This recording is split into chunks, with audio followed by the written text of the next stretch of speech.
Hello students, मैं doctor Sudhakar Singh. आज हम डिस्कस करने वाले हैं फार्मिंग बेस्ड लाइवलीहुड सिस्टम्स से रिलेटेड। आपका बहुत इम्पॉर्टेंट टॉपिक है prevalent farming systems in India contributing to livelihood. इसको लेकर हम आज बात करने वाले हैं। तो सबसे पहले हम बात करते हैं prevalent farming systems in India contributing to livelihood. मतलब भारत में प्रचलित कृषि प्रणालियाँ आजीविका में क्या योगदान दे रही हैं, इसको लेकर हम लोग बात करेंगे, डिस्कस करेंगे। तो India's agriculture is diverse and location specific, shaped by variations in climate, soil, water availability and socio economic conditions. तो अगर हम बात करें, जो भारत है, जो हमारा इंडिया है, भारत की जो कृषि है, कृषि विविध और स्थान विशिष्ट है। मतलब कहीं ना कहीं ये क्या है, डाइवर्सिफिकेशन पाया जाता है हमारी एग्रीकल्चर में, और कहीं ना कहीं ये लोकेशन स्पेसिफिक है। जो जलवायु, मिट्टी, जल उपलब्धता और सामाजिक आर्थिक परिस्थितियों में भिन्नताओं से प्रभावित होती रहती है। तो कहीं ना कहीं जो हमारा एग्रीकल्चर है वो क्या है, वो लोकेशन स्पेसिफिक है। लोकेशन के हिसाब से कहीं ना कहीं जो हमारी कृषि है वो चेंज होती रहती है, और ये fully dependent on climatic conditions. इसके बाद अगर हम बात करें, therefore different farming systems have evolved across regions, each supporting rural livelihoods in distinct ways. तो अगर हम बात करें, इसीलिए जो हमारे विभिन्न क्षेत्र हैं, विभिन्न क्षेत्रों में अलग अलग कृषि प्रणालियां आपकी विकसित हुई हैं। डिफरेंट आपके जो लाइवलीहुड हैं, डिफरेंट फार्मिंग सिस्टम्स डेवलप हुए हैं, और प्रत्येक प्रणाली अलग अलग तरीक़ों से ग्रामीण आजीविका को बढ़ावा देने में हेल्प कर रही है। इसके बाद हम बात करते हैं मीनिंग ऑफ फार्मिंग सिस्टम की। तो जो आपका कृषि प्रणाली है, जो आपका फार्मिंग सिस्टम है, उसका अर्थ क्या है, उसका मतलब क्या है, उसका मीनिंग क्या है। तो फार्मिंग, जो आपका फार्मिंग है, farming system is a resource management strategy that integrates crop production with other farm enterprises such as livestock, fisheries, forestry, horticulture, sericulture, etc. to achieve economic viability, resource sustainability and livelihood security. तो अगर हम farming system, कृषि प्रणाली के अर्थ की बात करते हैं, तो जो आपका कृषि प्रणाली है एक संसाधन प्रबंधन रणनीति है। कहीं ना कहीं ये आपका एक रिसोर्स मैनेजमेंट स्ट्रेटजी है, जो फसल उत्पादन को अन्य कृषि उद्यमों, तो जो आपका क्रॉप प्रोडक्शन है, क्रॉप प्रोडक्शन के साथ साथ जो आपके अन्य उद्यम हैं, जो आपके दूसरे उद्यम हैं, जैसे पशुधन, आपका लाइव स्टॉक, मत्स्य पालन मतलब फिशरीज, वानिकी का मतलब फॉरेस्ट्री, बागवानी हॉर्टिकल्चर, रेशम उत्पादन का मतलब सेरीकल्चर आदि के साथ एकीकृत करती है।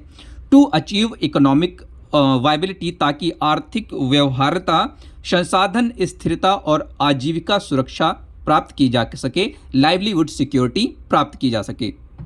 तो major prevalent farming systems in India. अब हम बात करते हैं जो आपके भारत में प्रमुख प्रचलित आपकी जो कृषि प्रणालियां हैं, जो आपके फार्मिंग सिस्टम हैं, वो आपके कौन कौन से हैं। तो सबसे पहला जो आपका, अगर हम बात करें, जो आपका फार्मिंग सिस्टम है मोस्ट प्रीवैलेंट इन इंडिया, तो वो आपका है क्रॉप बेस्ड फार्मिंग सिस्टम। मतलब फसल आधारित जो आपका फार्मिंग सिस्टम है, जो आपका कृषि प्रणाली है, वो आपका most prevalent farming system in India है। तो अगर हम इसके डिस्क्रिप्शन की बात करते हैं, विवरण की बात करते हैं, तो इसमें आपका क्या आता है, predominantly based on cultivation of field crops such as cereals, pulses, oil seeds and cash crops. तो मुख्यतया हम इसमें क्या करते हैं, अनाज वाली जो आप फसलें हैं वो आप ग्रो करते हैं। इसमें दलहन ग्रो करते हैं। दलहन का मतलब आप क्या है, जो आपका दालें होती हैं, दाल वाली फसलें होती हैं, वो आप इसमें ग्रो करते हैं। और नकदी फसलों जैसे कृषि फसलों की खेती पर आधारित ये आपका जो है फार्मिंग सिस्टम होता है। तो ये आपका मोस्ट डोमिनेंट बोलें या प्रीवैलेंट सिस्टम बोलें, हमारा फार्मिंग सिस्टम का है। इसके बाद आपका आता है common in regions with fertile soil and assured irrigation. तो ये जो आपका क्रॉप बेस्ड जो फार्मिंग सिस्टम है, ये उन कंडीशंस में इसको इस्तेमाल किया जाता है जहाँ की जो मिट्टी होती है बहुत ही ज़्यादा फर्टाइल होती है, और इरिगेशन जो फैसिलिटीज़ होती हैं, जो पानी की उपलब्धता होती है बहुत अच्छी होती है, उन कंडीशंस में इसको अप्लाई किया जाता है। अगर हम इसके एग्जाम्पल्स की बात करें, उदाहरण की बात करें, क्रॉप बेस्ड फार्मिंग सिस्टम की अगर हम बात करें तो इसके कुछ उदाहरण भी हैं, कुछ एग्जाम्पल्स भी हैं। तो सबसे पहला जो इसका एग्जाम्पल है वो आपका कौन सा है, राइस व्हीट सिस्टम। तो राइस व्हीट सिस्टम, ये जो आपका चावल गेहूं प्रणाली जो है, ये सबसे ज़्यादा कहाँ पर उपयोग की जाती है, इस फार्मिंग सिस्टम का सबसे ज़्यादा उपयोग कहाँ किया जाता है, तो वो आपका है पंजाब, हरियाणा, उत्तर प्रदेश, बिहार। तो ये इन जो स्टेट्स हैं, इन स्टेट्स में सबसे ज़्यादा इसका इस्तेमाल किया जाता है। इसके बाद नंबर नेक्स्ट आपका आता है मेज व्हीट सिस्टम। मेज व्हीट सिस्टम ये सबसे ज़्यादा मतलब मक्का गेहूं प्रणाली, इसका सबसे ज़्यादा उपयोग कहाँ किया जाता है, हिमाचल प्रदेश और उत्तराखंड में। तो हिमाचल प्रदेश और उत्तराखंड में इसका सबसे ज़्यादा इस्तेमाल किया जाता है, सबसे ज़्यादा क्रॉप्स इसी के थ्रू ग्रो की जाती हैं। इसके बाद नेक्स्ट आता है आपका शोरगम पिजन पी सिस्टम। तो शोरगम पिजन पी सिस्टम मतलब ज्वार अरहर प्रणाली जो आपका है, इसको सबसे ज़्यादा कहाँ उपयोग किया जाता है, ये आपका महाराष्ट्र, कर्नाटका। तो महाराष्ट्र और कर्नाटका जो हमारे स्टेट्स हैं, वहाँ पर इसका सबसे ज़्यादा इस्तेमाल किया जाता है। इसके बाद आपका आता है rice mustard system. Rice mustard system का मतलब क्या है, चावल और सरसों प्रणाली। तो चावल और सरसों प्रणाली जो आपकी है, जो आपका फार्मिंग सिस्टम है, इसका सबसे ज़्यादा इस्तेमाल कहाँ किया जाता है, इसका सबसे ज़्यादा इस्तेमाल पश्चिम बंगाल और आसाम में किया जाता है। तो पश्चिम बंगाल और आसाम अगर बोला जाए मोस्ट डोमिनेंट किसमें है, वो कहीं ना कहीं राइस और मस्टर्ड सिस्टम की डोमिनेंसी इन एरियाज़ में पाई जाती है।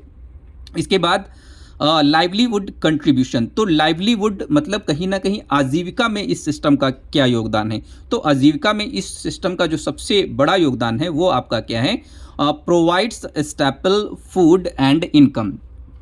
तो provides staple food and income का मतलब क्या है, कहीं ना कहीं जो आपका क्रॉप बेस्ड आपका फार्मिंग सिस्टम है वो क्या करता है, मुख्यतया भोजन, जो हम अनाज वाली फसलें ग्रो करते हैं, इसमें ग्रो करते हैं। Staple food, as a staple food इसको हम लोग ग्रो करते हैं, और कहीं ना कहीं ये आपका प्रमुख आय का साधन भी है। इसके बाद आप नेक्स्ट हम बात करते हैं generates seasonal employment for family labour. तो जो पारिवारिक श्रमिकों के लिए मौसमी रोजगार उत्पन्न करने का काम भी ये आपका क्रॉप बेस्ड फार्मिंग सिस्टम करने का काम करता है। Contributes to national food security. तो जो आपका राष्ट्रीय खाद्य सुरक्षा है में भी योगदान देने का काम आपका करता है क्रॉप बेस्ड फार्मिंग सिस्टम। इसके बाद हम बात करते हैं serves as the base for diversification into other enterprises. तो जो आपके अन्य उद्यम हैं, अन्य उद्यमों में विविधीकरण के लिए आधार के रूप में कार्य करता है, जो आपका ये क्रॉप बेस्ड फार्मिंग सिस्टम है। तो ये कहीं ना कहीं विविधीकरण, डाइवर्सिफिकेशन, विविधीकरण में ये एज अ बेस मतलब एक आधार के रूप में काम करता है। तो ये आपका जो लाइवलीवुड कंट्रीब्यूशन है, तो लाइवलीवुड कंट्रीब्यूशन में ये आजीविका योगदान में सबसे अहम भूमिका प्ले करता है। स्टेपल फूड कहीं ना कहीं मुख्य भोजन के रूप में हम इसका इस्तेमाल करते हैं। सीजनल एम्प्लॉयमेंट, सीज़न वाइज हम कहीं ना कहीं मौसमी रोजगार भी उत्पन्न करते हैं।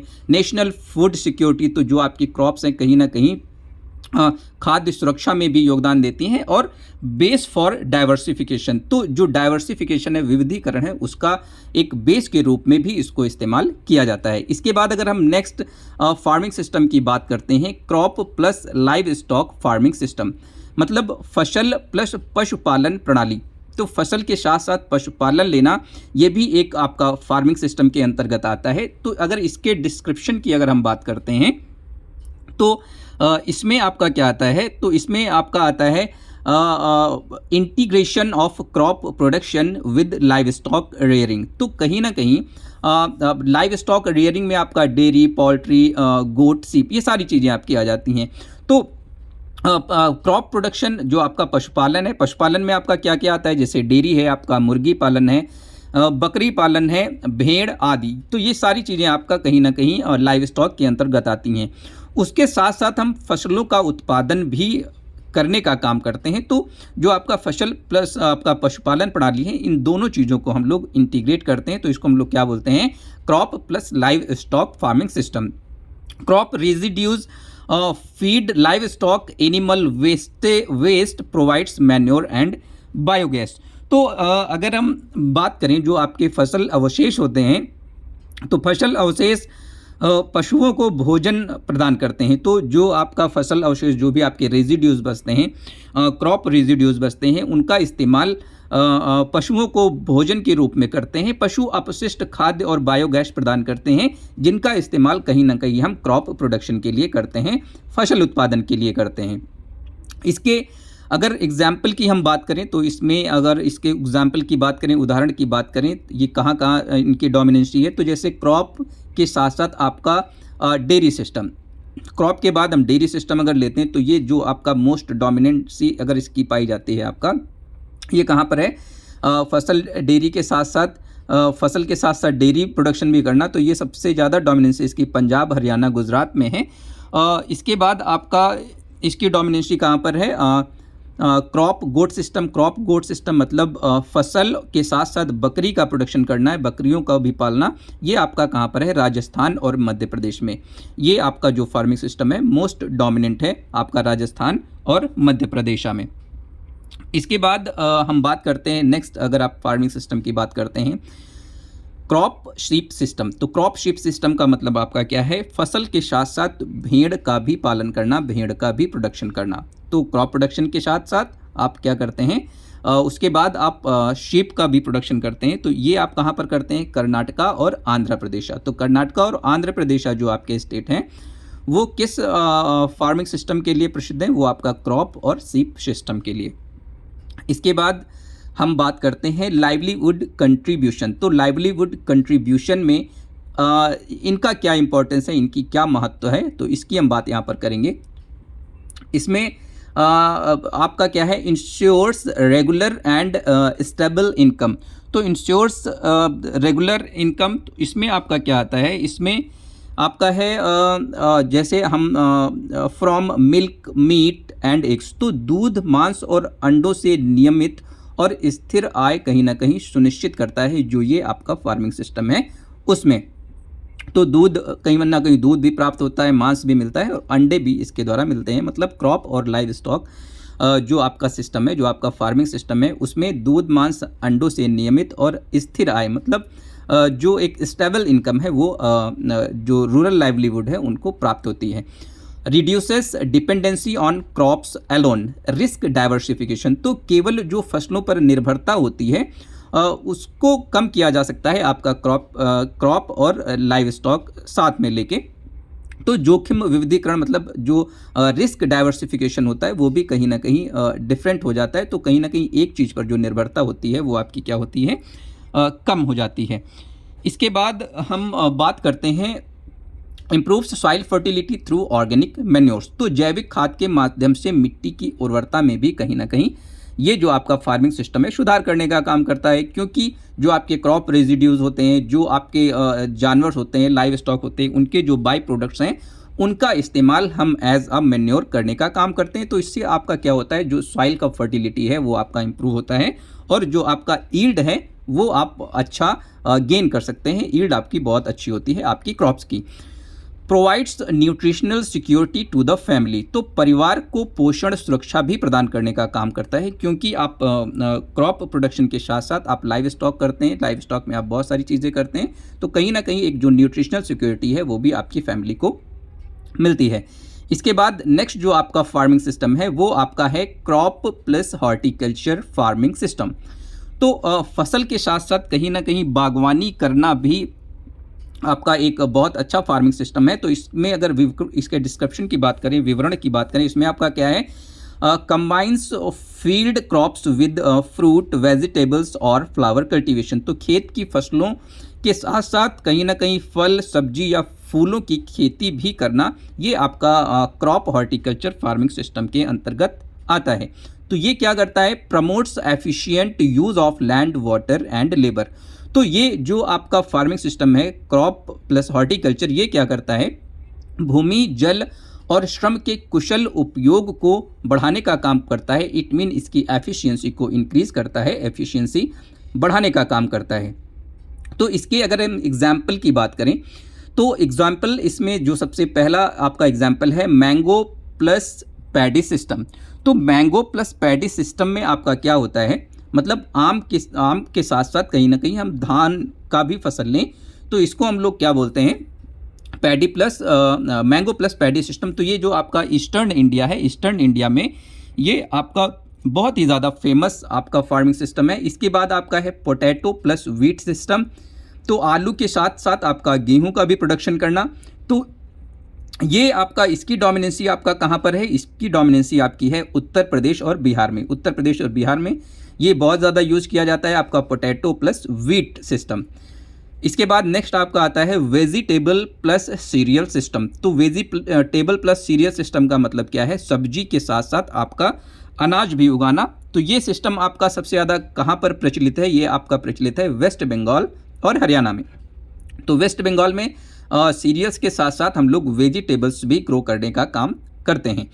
इसके बाद आपका आता है नेक्स्ट बनाना प्लस शुगर केन सिस्टम। तो बनाना का मतलब केला जो आपकी केले वाली फसल है, केले वाली फसल के साथ साथ हम लोग गन्ने का भी प्रोडक्शन करते हैं। तो केले के साथ गन्ने का प्रोडक्शन करना, ये किन स्टेट में आपका डोमिनेंस फार्मिंग सिस्टम है, ये आपका है महाराष्ट्र और तमिलनाडु में। तो महाराष्ट्र और तमिलनाडु में सबसे जो डोमिनेंट आपका फार्मिंग सिस्टम है वो आपका है बनाना प्लस शुगर केन सिस्टम। इसके बाद हम बात करते हैं लाइवलीवुड कंट्रीब्यूशन। तो आजीविका में ये क्या योगदान देता है, तो ये जो आपका सिस्टम है ये आजीविका में बहुत बड़ा योगदान देता है। तो ये कौन सा योगदान देता है, तो enhance income through high value horticultural crops. तो क्रॉप्स के साथ साथ हम लोग हॉर्टिकल्चर क्रॉप्स ले रहे हैं, मतलब क्रॉप का कल्टीवेशन भी कर रहे हैं और हॉर्टिकल्चर क्रॉप्स भी ले रहे हैं। तो इसमें क्या होता है, इन्हांस इनकम मतलब उच्च मूल्य वाली बागवानी फसलों के माध्यम से कहीं ना कहीं हम अपनी इनकम में वृद्धि करने का काम करते हैं और जो लाइवलीवुड है उस स्टेटस को, जो आजीविका है उसको इम्प्रूव करने का काम हम क्रॉप्स प्लस हॉर्टिकल्चरल क्रॉप्स के थ्रू, फार्मिंग सिस्टम के थ्रू करने का काम करते हैं। Creates off season employment specially for women. तो विशेष रूप से महिलाओं के लिए ऑफ सीजन रोजगार सृजन का काम किसके द्वारा किया जाता है, आपका crop plus horticultural farming system के थ्रू। तो ये आजीविका में बहुत ही इंपॉर्टेंट रोल प्ले करने का काम करता है। Improves dietary diversity and nutrition. तो आहार विविधता और पोषण में भी सुधार करने का काम करता है। तो क्रॉप के साथ साथ अगर आप हॉर्टिकल्चरल क्रॉप्स ले रहे हैं तो कहीं ना कहीं आप डाइवर्सिफिकेशन की तरफ जा रहे हैं। तो जो इससे क्या होता है, आपका पोषण भी सुधरता है, आपके पोषण में भी कहीं ना कहीं सुधार होता है। इसके बाद आपका आता है इनकरेजेस एग्रो बेस्ड एंटरप्रेन्योरशिप, मतलब फूड प्रोसेसिंग फ्लोरिकल्चर। तो कहीं ना कहीं कृषि आधारित उद्यमिता, जैसे जो कोई आप बिजनेस करते हैं, कोई आप इंटरप्रेन्योरशिप लगाते हैं, कोई भी आपका अगर इंटरप्रेन्योरर है तो वो कहीं ना कहीं इसके थ्रू बहुत सारे लाभ कमा सकता है। जैसे फूड प्रोसेसिंग यूनिट लगाने का काम कर सकता है, उससे कहीं ना कहीं रोजगार जनरेट करने का काम कर सकता है। फ्लोरिकल्चर है, फ्लोरिकल्चर फ्लावर्स का प्रोडक्शन कर सकता है, तो उसके थ्रू भी कहीं ना कहीं वो एम्प्लॉयमेंट और जो रूरल लाइवलीहुड है उसको इम्प्रूव करने का काम कर सकता है। इसके बाद आपका नेक्स्ट फार्मिंग सिस्टम आता है। नेक्स्ट फार्मिंग सिस्टम आपका क्या है, crop plus fishery farming system. तो फसल के साथ साथ मछली पालन करना। इसमें आपका क्या आता है, विवरण की अगर हम बात करें, integrates aquaculture with cropping systems. तो integrates aquaculture with cropping systems, तो इसमें अगर हम बात करते हैं तो इसमें आपका क्या आता है, स्पेशली इन वाटर लॉग्ड और लो लाइंग एरियाज। तो जल कृषि को फसल प्रणालियों के साथ एकीकृत करना, इसका एक मुख्य उद्देश्य है। विशेष रूप से जो आपकी वाटर लॉग्ड कंडीशंस हैं या जो आपकी निचले जो एरियाज हैं उनमें ये प्रैक्टिसेस की जाती हैं कि फसल के साथ साथ मछली पालन भी किया जाता है। Fish ponds are established with in और adjacent to a paddy field. तो मछली तालाब धान के खेतों के भीतर या उनके आसपास स्थापित किए जाते हैं। तो जो आपका फसल प्रोडक्शन मतलब क्रॉप प्रोडक्शन के साथ साथ मछली पालन, ये प्रैक्टिस सबसे अच्छी अगर की जा सकती है तो वो आपका है पैडी फील्ड में। क्योंकि पैडी फील्ड में अगर देखा जाए तो जितना आपका क्रॉप पीरियड होता है, मतलब उस पीरियड में कहीं ना कहीं पानी भरा रहता है, वाटर लॉग्ड कंडीशंस रहती हैं, और वाटर लॉग्ड कंडीशंस में आप फिश का प्रोडक्शन, फिश के साथ साथ क्रॉप का प्रोडक्शन अच्छे से कर सकते हैं। इसके बाद अगर हम इसके एग्जाम्पल की बात करें, क्रॉप के साथ साथ फिशरी फार्मिंग सिस्टम का अगर एग्जाम्पल की बात करें तो इसमें आपका क्या आता है, इसमें आपका आता है सबसे पहला जो है पैडी प्लस फिश कल्चर। तो पैडी प्लस फिश कल्चर ये किन स्टेट्स में सबसे ज़्यादा किया जाता है, जैसे धान के साथ साथ मछली पालन भी करना। तो ये जो आपका फार्मिंग सिस्टम है ये सबसे ज़्यादा इस्तेमाल आपका किया जाता है आसाम में, वेस्ट बंगाल में और उड़ीसा में। तो ये जो फार्मिंग सिस्टम है पैडी के साथ साथ मछली उत्पादन करना, मछली पालन करना, तो ये आसाम, वेस्ट बंगाल और उड़ीसा में सबसे ज़्यादा किया जाता है। इसके बाद आपका आता है फिश प्लस वेजिटेबल सिस्टम, मछली पालन के साथ साथ वेजिटेबल का प्रोडक्शन करना। तो ये किन स्टेट्स में आपका आता है, आंध्र प्रदेश, केरला। तो आंध्र प्रदेश और केरला में मछली पालन के साथ साथ हम लोग वेजिटेबल का भी प्रोडक्शन करते हैं। वेजिटेबल का मतलब सब्जी उत्पादन भी करते हैं। तो लाइवलीवुड कंट्रीब्यूशन मतलब आजीविका में इस आपका जो फार्मिंग सिस्टम है इसका क्या इंपॉर्टेंस है, इसकी क्या भूमिका है। तो ये क्या करता है, provides additional income for fish from fish sales. तो आप क्रॉप प्रोडक्शन करते हैं, क्रॉप प्रोडक्शन के साथ साथ आप मछली पालन भी करते हैं, तो इससे क्या होता है, आपको एक एडिशनल इनकम प्राप्त होती है, अतिरिक्त आय प्राप्त होती है। तो मछली की बिक्री से कहीं ना कहीं आप अतिरिक्त आय प्राप्त करने का काम करते हैं। ये आपका किसके थ्रू होता है, पैडी प्लस फिश कल्चर या फिश प्लस वेजिटेबल सिस्टम के अंतर्गत। इसके बाद आपका आता है improves protein intake and food security. तो प्रोटीन सेवन और खाद्य सुरक्षा में भी सुधार करने का काम करता है, क्योंकि आप क्रॉप प्रोडक्शन के साथ साथ फिश कल्चर भी कर रहे हैं। तो जो माना जाता है कि जो आपकी मछलियाँ होती हैं उनमें जो प्रोटीन कंटेंट परसेंट होता है वो सबसे ज़्यादा होता है। तो प्रोटीन जो है, प्रोटीन का जो स्तर है वो भी आप इम्प्रूव करने का काम करता है, और जो आपका एक फूड सिक्योरिटी है उसको भी सुरक्षित करने का काम हम इस सिस्टम के अंतर्गत कर सकते हैं। यूटिलाइजेज अदरवाइज अंडर यूज्ड और मार्जिनल लैंड्स। तो अन्यथा कम उपयोग की जाने वाली या सीमांत भूमि का उपयोग इस सिस्टम में आपका किया जा सकता है, किसमें, crop plus fishery farming system में। Enhances employment throughout the year. तो वर्ष भर जो आपका रोजगार होता है, जो एम्प्लॉयमेंट होता है, वो भी कहीं ना कहीं इस फार्मिंग सिस्टम के अंतर्गत बना रहता है। इसके बाद हम बात करते हैं नेक्स्ट फार्मिंग सिस्टम की। नेक्स्ट सिस्टम की अगर हम बात करें तो क्रॉप प्लस फॉरेस्ट्री या एग्रो फॉरेस्ट्री सिस्टम। तो अगर हम इसकी बात करते हैं, इसमें डिस्क्रिप्शन की अगर इसकी हम बात करते हैं तो इसमें हम लोग क्या करते हैं, combines trees shrubs with crops और लाइव स्टॉक। मतलब पेड़ों झाड़ियों को फसलों या पशुधन के साथ संयोजित करने की जो प्रक्रिया है उसको हम लोग क्या बोलते हैं, क्रॉप प्लस फॉरेस्ट्री या एग्रो फॉरेस्ट्री सिस्टम। फसल के साथ साथ वानिकी या कृषि वानिकी जो प्रणाली है उसका इस्तेमाल इसमें किया जाता है। Provides ecological and economic benefits through diversified production. तो विविध उत्पादन के माध्यम से कहीं ना कहीं जो आपका इकोलॉजिकल बैलेंस है वो भी आपका बना रहता है, और जो आपको आर्थिक लाभ प्राप्त होना चाहिए, मतलब जो रेवेन्यू प्राप्त होना चाहिए, तो वो भी कहीं ना कहीं आपका प्राप्त होता है, और इससे आप कहीं ना कहीं लाइवलीहुड को इम्प्रूव कर सकते हैं। इसके अगर हम एग्जाम्पल्स की बात करें, क्रॉप के साथ साथ आप फॉरेस्ट्री या एग्रो फॉरेस्ट्री लेते हैं, तो इसके अगर हम एग्जाम्पल की बात करें तो इसमें आपका क्या आता है, poplar plus wheat oblique sugarcane system. तो पॉपुलर के साथ साथ हम गेहूं या गन्ना इसका ग्रोइंग कर सकते हैं, इसको हम उगा सकते हैं। तो ये जो आपका सिस्टम है ये सबसे ज़्यादा किन स्टेट्स में प्रयोग किया जाता है, आपका पंजाब हुआ, हरियाणा हुआ, उत्तर प्रदेश हुआ। पंजाब, हरियाणा और उत्तर प्रदेश में हम गेहूं के साथ साथ या गन्ना के साथ साथ हम पॉपुलर एक कहीं ना कहीं आपका एक फॉरेस्ट प्लांट है या एग्रो फॉरेस्ट्री के अंतर्गत इसको हम लोग यूज़ करते हैं। इसके बाद आपका आता है यूकेलिप्टस प्लस शोरगम सिस्टम। तो नीलगिरी जो आपकी पहाड़ियाँ हैं तो उनमें कहीं ना कहीं इसका हम इस्तेमाल करते हैं, eucalyptus plus sorghum system. Agri silvi pastoral system, ये आपका कहाँ इस्तेमाल किया जाता है, कृषि वन पशुपालन प्रणाली, इसको हम लोग इस्तेमाल करते हैं राजस्थान और गुजरात में। तो ये कहीं ना कहीं बहुत ज़्यादा इंपॉर्टेंट है हमारे लाइवलीहुड को इम्प्रूव करने के लिए।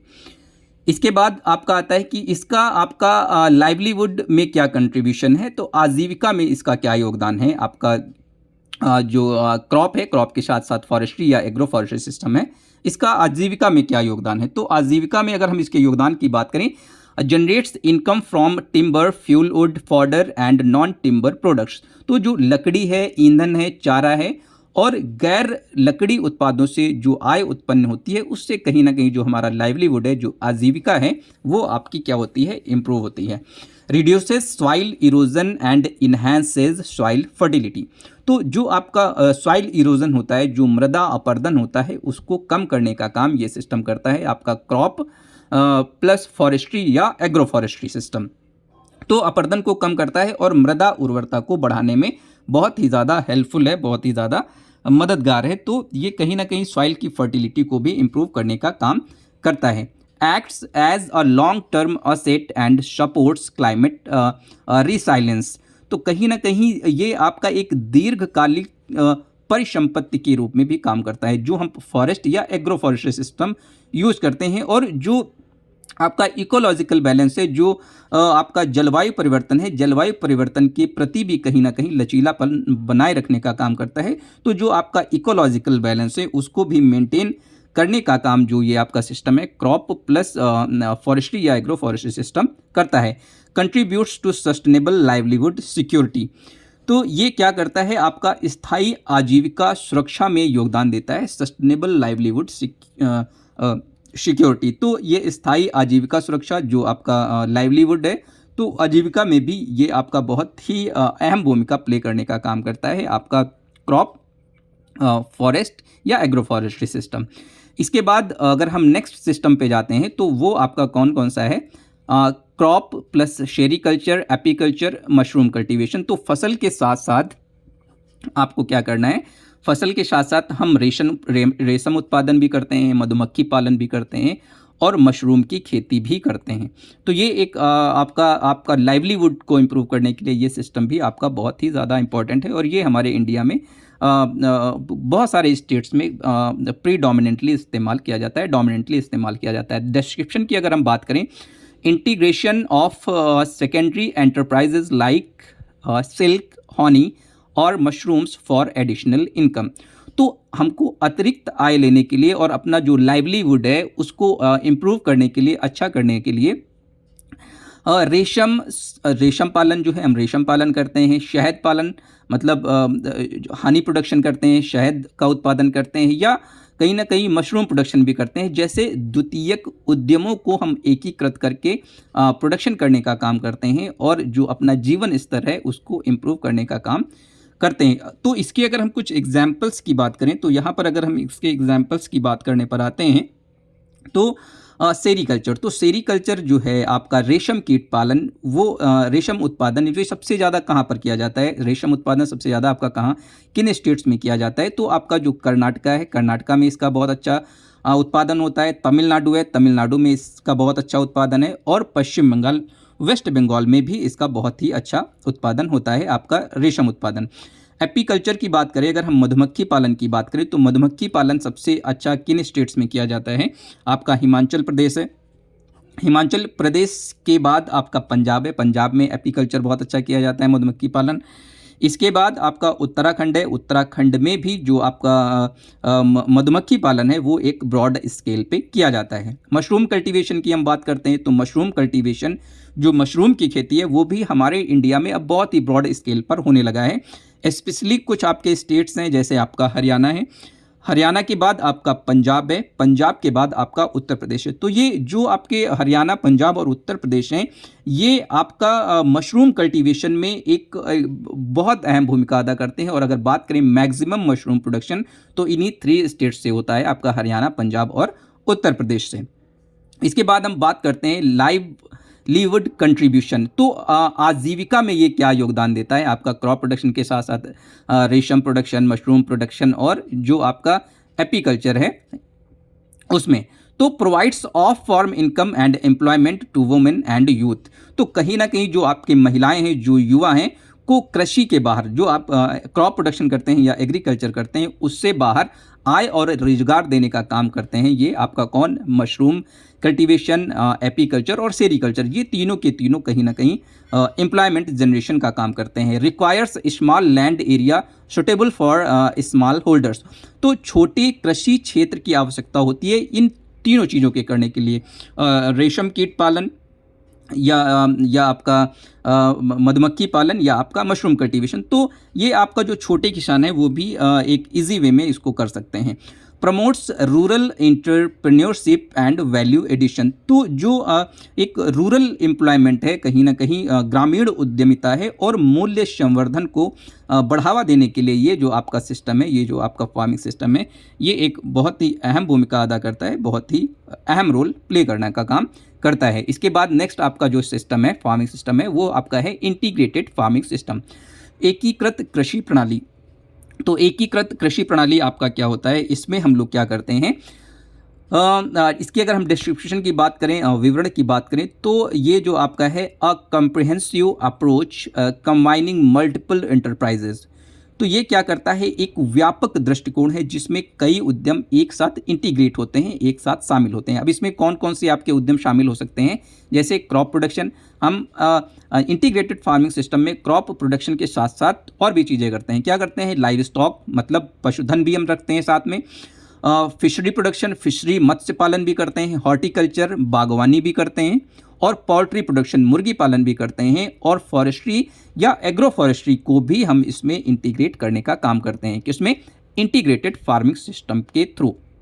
तो ये एक आपका क्या है? कंप्रेहेंसिव अप्रोच है। इसमें हम बहुत सारी चीज़ें इंटीग्रेट करते हैं, crop production, live stock, fishery, horticulture, poultry और फॉरेस्ट्री, और भी बहुत सारी चीज़ें हैं जो इसके अंतर्गत आती हैं। वर्मी कंपोस्ट है, ये भी आपका इसी के अंतर्गत कहीं ना कहीं इंक्लूड हो जाता है, ऐड हो जाता है। इसके बाद हम बात करते हैं wastage from one system act as inputs for another, example dung, biomass, slurry, manures. तो जो आपका इंटीग्रेटेड फार्मिंग सिस्टम है, इंटीग्रेटेड फार्मिंग सिस्टम में आपका क्या होता है? इस प्रणाली से निकलने वाले जो अपशिष्ट हैं, मान लीजिए किसी एक चीज़ से आपका कुछ अपशिष्ट निकला, कुछ बाई प्रोडक्ट्स निकले, तो वो दूसरी प्रणाली के लिए कोई अनदर एक आपका सिस्टम है, उसमें एज इनपुट उसको हम इस्तेमाल करने का काम करते हैं। जैसे गोबर का इस्तेमाल बायोगैस करते हैं, बायोगैस से जो स्लरी निकलती है उसका इस्तेमाल हम एज अ मैन्योर अपने खेत के लिए या अपने क्रॉप प्रोडक्शन के लिए करने का काम करते हैं। एज अ खाद हम उसका इस्तेमाल कर सकते हैं। इसके एग्जाम्पल्स की बात आती है, तो इसके एग्जाम्पल्स की अगर हम बात करें तो क्रॉप के साथ साथ हम डेयरी प्रोडक्शन करते हैं, डेयरी प्रोडक्शन के साथ साथ हम पोल्ट्री का प्रोडक्शन करते हैं। पोल्ट्री का प्रोडक्शन का मतलब आपका क्या है? मुर्गी पालन, मुर्गी पालन के साथ साथ फिशरी, मत्स्य पालन। तो ये चारों चीज़ें अगर हम कंबाइंडली इस्तेमाल करते हैं तो ये किस स्टेट में ये जो आपका सिस्टम है, फार्मिंग सिस्टम है, ये सबसे ज़्यादा डोमिनेंट किस में है? आपका केरला में। केरला में इस सिस्टम को सबसे ज़्यादा मतलब डोमिनेंटली इसको इस्तेमाल किया जाता है। क्रॉप के साथ साथ गोट प्लस ऑर्चर्ड, मतलब फसल प्लस बकरी पालन प्लस बागवानी, ये जो सिस्टम है ये आपका कहाँ पर इस्तेमाल किया जाता है? इसका इस्तेमाल सबसे ज़्यादा जो होता है वो आपका कहाँ पर होता है? राजस्थान में। राइस के साथ साथ फिश प्लस डक, मतलब चावल के साथ साथ फसली मछली और बतख, इन दोनों का जो प्रोडक्शन होता है वो आपका कहाँ पर सबसे ज़्यादा होता है? आसाम और उड़ीसा में। तो ये कुछ डिफरेंट स्टेट्स हैं और डिफरेंट स्टेट्स में आपके डिफरेंट फार्मिंग सिस्टम्स हैं जो इस्तेमाल किए जाते हैं। लाइव स्टॉक में इसका क्या कंट्रीब्यूशन है इंटीग्रेटेड फार्मिंग सिस्टम का? तो ये क्या करता है कि इसका क्या कंट्रीब्यूशन है हमारे आजीविका में ये क्या योगदान देता है आपका सिस्टम, इंटीग्रेटेड फार्मिंग सिस्टम? तो ये क्या करता है? Provides year around employment and income, तो साल भर रोजगार और आय प्रदान करने का काम करता है। तो इंटीग्रेटेड फार्मिंग सिस्टम में हम केवल क्रॉप प्रोडक्शन पे डिपेंडेंट ना रह के हमारे जो डिफरेंट इंटरप्राइजेज हैं वो भी हमें कहीं ना कहीं ईयर अराउंड इनकम जनरेट करने का काम करते हैं और जो एम्प्लॉयमेंट है और रोजगार देने का भी काम करते हैं। Enhances resource use efficiency through recycling, तो कहीं ना कहीं जो डिफरेंट आपके रिसोर्सेज हैं वो आपके नेचुरल हों या आर्टिफिशियल हों, कोई भी आपका जो रिसोर्स है वो कहीं ना कहीं उसका पुनर्चक्रण होता रहता है, उसका रिसाइकलिंग होता रहता है। एक का जो बाई प्रोडक्ट है वो दूसरे में एज अ इनपुट उसको हम लोग इस्तेमाल कर सकते हैं। जैसे आपका बायोगैस है, बायोगैस में हम लोग कहीं ना कहीं गोबर की खाद इस्तेमाल करते हैं, उसका जो स्लरी निकलता है उस स्लरी को हम एज अ मेन्योर अपनी फसल में क्रॉप प्रोडक्शन के लिए इस्तेमाल कर सकते हैं।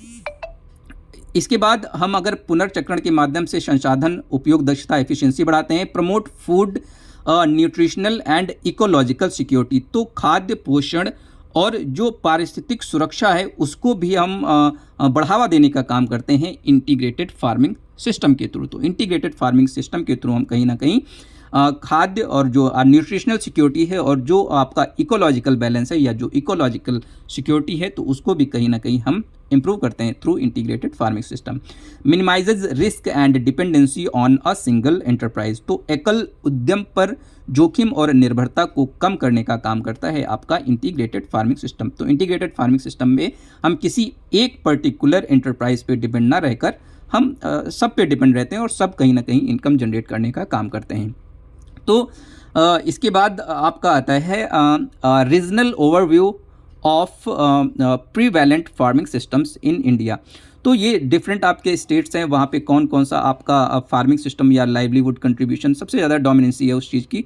तो सबसे पहले रीजन्स हैं, स्टेट्स हैं आपके, डोमिनेंट फार्मिंग सिस्टम है और की लाइवलीहुड कंट्रीब्यूशन, तो आजीविका में उसका क्या योगदान है आपका फार्मिंग सिस्टम का। तो ये आपका टेबलाइजेशन यहाँ पे किया गया है। तो पंजाब और हरियाणा की अगर हम बात करें तो यहाँ पे जो फार्मिंग सिस्टम है सबसे ज़्यादा डोमिनेंट है वो आपका कौन सा है, क्रॉप के साथ साथ हम लाइव स्टॉक भी करते हैं। लाइव स्टॉक का मतलब जैसे आप फसल का प्रोडक्शन करते हैं, जैसे आप राइस वीट लेते हैं, राइस वीट के साथ साथ आप डेयरी का भी प्रोडक्शन कर सकते हैं, दुग्ध उत्पादन भी कर सकते हैं। तो ये जो फार्मिंग सिस्टम है ये क्या करता है, आपको ज़्यादा से ज़्यादा इनकम देता है, एम्प्लॉयमेंट देता है, मतलब कहीं ना कहीं रोजगार देने का काम करता है फ्रॉम डेयरी से। और फूड ग्रेन प्रोडक्शन, और आप क्रॉप का प्रोडक्शन करते हैं तो कहीं ना कहीं जो आपके खाद्यान्न फसलें हैं उनका भी प्रोडक्शन आप इसके थ्रू करने का काम करते हैं। ये आपके लाइवलीहुड को इंप्रूव करने का काम करते हैं। वेस्ट बंगाल है आपका, वेस्ट बंगाल, आसाम, उड़ीसा, वहाँ पर आप क्या इस्तेमाल करते हैं, क्रॉप प्रोडक्शन करते हैं, उसके साथ आप फिश और डक, मछली और जो आपका बतख है उसको इंटीग्रेट करके आप ये फार्मिंग सिस्टम अपनाने का काम करते हैं। इससे आपका क्या होता है, कहीं ना कहीं प्रोटीन रिच फूड, तो फिश का प्रोडक्शन करते हैं, डक का प्रोडक्शन करते हैं, तो कहीं ना कहीं आपका प्रोटीन इनरिचमेंट होता है और डाइवर्सिफाइड इनकम। तो आप क्रॉप पे डिपेंड ना रह के फिश और डक से भी कहीं ना कहीं इनकम जनरेट करने का काम करते हैं। इसके बाद राजस्थान और गुजरात की अगर हम बात करते हैं तो राजस्थान और गुजरात का आपका क्या है, वहाँ पर क्रॉप प्रोडक्शन के साथ साथ लाइव स्टॉक करते हैं। गोट सीप बेस्ड ड्राई लैंड फार्मिंग भी आप राजस्थान और गुजरात में करने का काम करते हैं। Livelihood in drought prone areas, employment in animal husbandry, तो कहीं ना कहीं आप रोजगार भी जनरेट कर सकते हैं आप एनिमल हस्बेंड्री के थ्रू इन एरियाज़ में, राजस्थान और गुजरात में। केरला की बात करें, इंटीग्रेट करते हैं क्रॉप के साथ लाइव स्टॉक, फिशरी और पोल्ट्री, मछली पालन और मुर्गी पालन को इंटीग्रेट करते हैं। इससे क्या होता है, आपका सस्टेनेबल इनकम, कहीं ना कहीं आपका जो इनकम जनरेट होती है वो सस्टेनेबली जनरेट होती है, ईयर अराउंड आपका as it is income generate होती रहती है। Utilization of small land holdings, तो कम एरिया में कहीं ना कहीं जो आपके कम लैंड हैं उनको भी कहीं ना कहीं हम इसमें इस्तेमाल करने का काम करते हैं। हिमाचल प्रदेश, उत्तराखंड की बात करें, क्रॉप के साथ साथ हॉर्टिकल्चर करते हैं, एपीकल्चर का मतलब मधुमक्खी पालन करते हैं। तो ये हाई वैल्यू फ्रूट्स का प्रोडक्शन इसके थ्रू कर सकते हैं, हनी प्रोडक्शन कर सकते हैं, रूरल टूरिज्म को भी बढ़ावा देने का काम करते हैं। तो ये कहीं ना कहीं हमारे जो आजीविका में है ये बहुत ही अहम भूमिका प्ले करने का काम करते हैं। महाराष्ट्र और कर्नाटका की अगर हम बात करें तो क्रॉप के साथ साथ सेरीकल्चर मतलब रेशम कीट पालन और लाइव स्टॉक प्रोडक्शन भी हम लोग करते हैं महाराष्ट्र और कर्नाटका में। तो इससे क्या होता है, महाराष्ट्र और कर्नाटका में कहीं ना कहीं हम रोजगार देने का काम करते हैं महिलाओं को, सिल्क एंड डेयरी इनकम, तो रेशम कीट पालन के साथ साथ हम डेयरी से भी कहीं ना कहीं इनकम जनरेट करने का काम करते हैं महाराष्ट्र और कर्नाटका में। तमिलनाडु में आ जाते हैं तो तमिलनाडु में क्रॉप प्रोडक्शन के साथ साथ एग्रो फॉरेस्ट्री करते हैं और हॉर्टिकल्चर करने का काम करते हैं। तो इससे क्या होता है, long term income from timber and horticulture, तो कहीं ना कहीं एक लॉन्ग टर्म में हमको इनकम जनरेट होती है हमारे टिम्बर से और हमारी जो हॉर्टिकल्चरल क्रॉप्स हैं उनसे। तो कहीं ना कहीं इससे क्या होता है, हमारा आजीविका, हमारा लाइवलीहुड इम्प्रूव होता है। इसके बाद आपका आता है overall livelihood contributions of farming systems in India. तो अगर हम आस्पेक्ट और कंट्रीब्यूशन की बात करें तो इसमें सबसे पहले आपका आता है एम्प्लॉयमेंट जनरेशन। तो एम्प्लॉयमेंट जनरेशन में ये कैसे आपका हेल्पफुल है, तो अगर हम बात करें तो हमारा एग्रीकल्चर है engages greater than 50% of the rural work force through out the year. तो ये जितने भी आपके फार्मिंग सिस्टम हैं, तो कहीं ना कहीं इन सारे फार्मिंग सिस्टम्स में जो आजीविका है उस पर डिपेंडेंसी जो है, तो greater than 50% of the rural work force, जो रूरल वर्क फोर्स है उसका 50% से ज़्यादा कहीं ना कहीं इन्हीं सारे फार्मिंग सिस्टम्स पे जो लोग हैं, जो आजीविका है वो डिपेंड होती है।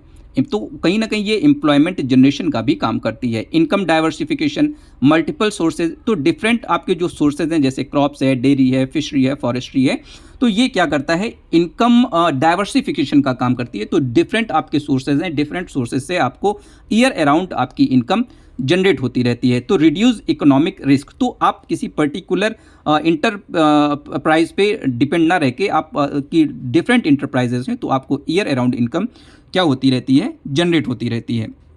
इसके बाद अगर हम बात करें फूड एंड न्यूट्रिशनल सिक्योरिटी की, तो provides cereals, pulses, fruits, milk, meat, fish, balanced diet. तो फूड एंड न्यूट्रिशनल सिक्योरिटी भी आपका ये डिफरेंट फार्मिंग सिस्टम से मिलती है। कैसे मिलती है, आप सीरियल्स भी ग्रो करते हैं, पल्सेस भी ग्रो करते हैं, हॉर्टिकल्चर भी लेते हैं। हॉर्टिकल्चर में आप पोमोलॉजी, फ्रूट प्रोडक्शन भी करते हैं, और डेयरी करते हैं, मिल्क का प्रोडक्शन करते हैं, मीट और फिश का प्रोडक्शन भी करते हैं। तो कहीं ना कहीं जो आपकी थाली है उसमें आपको बैलेंस डाइट देने का काम ये आपके फार्मिंग सिस्टम्स करते हैं। इसके बाद आपका आता है sustainability, recycling of resources ensures long term productivity. तो सस्टेनेबिलिटी का मतलब है कि आपका टिकाऊपन।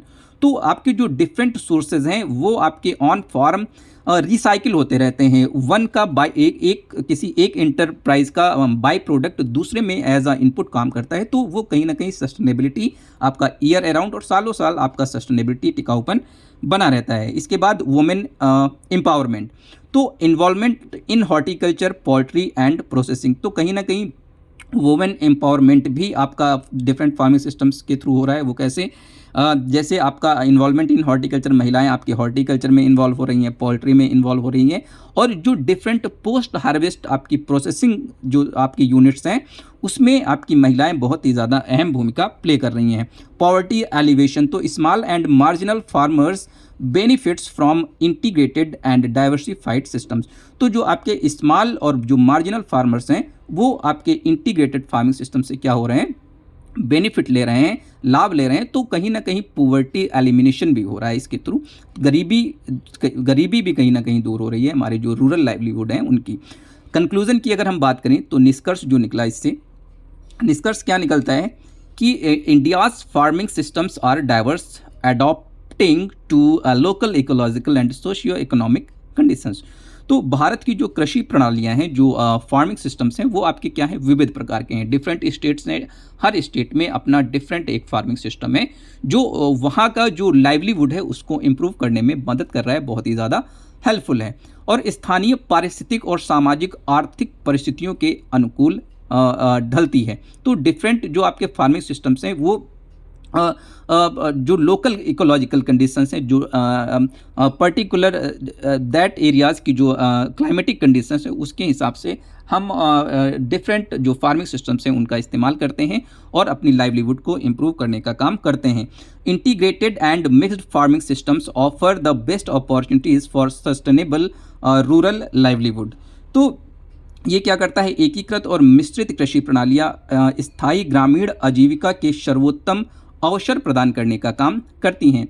By diversifying income sources and optimizing resource use, these systems ensures. तो आय के स्रोतों में विविधता लाकर और संसाधनों के उपयोग को अनुकूलित करके ये प्रणालियाँ सुनिश्चित करती हैं, क्या सुनिश्चित करती हैं, मतलब जो आपके डिफरेंट इनकम सोर्सेज हैं, जो आय के स्रोत हैं, उसमें विविधता लाकर और संसाधन जो आपके हैं ऑप्टिमाइजिंग रिसोर्स यूज। तो जो आपके रिसोर्सेज हैं उनका ज़्यादा से ज़्यादा इस्तेमाल करके उसको अनुकूल करके ये प्रणालियाँ क्या सुनिश्चित करती हैं कि इकोनॉमिक स्टेबिलिटी का आपका मतलब क्या है, इकोनॉमिक स्टेबिलिटी का मतलब है आर्थिक स्थिरता। आर्थिक स्थिरता का मतलब क्या है कि हम डिफरेंट और बाहर ना जाके कहीं ना कहीं हम ऑन फार्म या अपने रूरल एरियाज़ में ही एम्प्लॉयमेंट जनरेट कर सकते हैं या इनकम जनरेट करने का काम करते हैं। तो आर्थिक स्थिरता इससे क्या होती है, बनी रहती है। तो कहीं ना कहीं हम एक जगह पर डिपेंड रहते हैं और बाहर ना जाके हम अपने रूरल एरियाज़ में ही रोजी रोटी कमाने का काम करते हैं। एम्प्लॉयमेंट सिक्योरिटी, तो कहीं ना कहीं रोजगार भी इसके द्वारा उत्पन्न होता है आपका डिफरेंट फार्मिंग सिस्टम्स के थ्रू। एनवायरमेंट सस्टेनेबिलिटी, पर्यावरण स्थिरता, मतलब कहीं ना कहीं जो आपका एनवायरमेंट है, जो आपका इकोलॉजी है, वो भी आपका एक बैलेंस्ड वे में एक कहीं ना कहीं सस्टेनेबली ग्रो होता है। Improved quality of life for farm families, तो जो आपके कृषक परिवार हैं, कृषक परिवारों के जो जीवन की गुणवत्ता है, कहीं ना कहीं जो क्वालिटी है, उसमें भी सुधार होता है जब हम डिफरेंट फार्मिंग सिस्टम्स का इस्तेमाल करते हैं और ईयर अराउंड इनकम जनरेट करने का काम करते हैं। Thank you so much. Keep watching and share, subscribe to my YouTube channel. Thank you so much.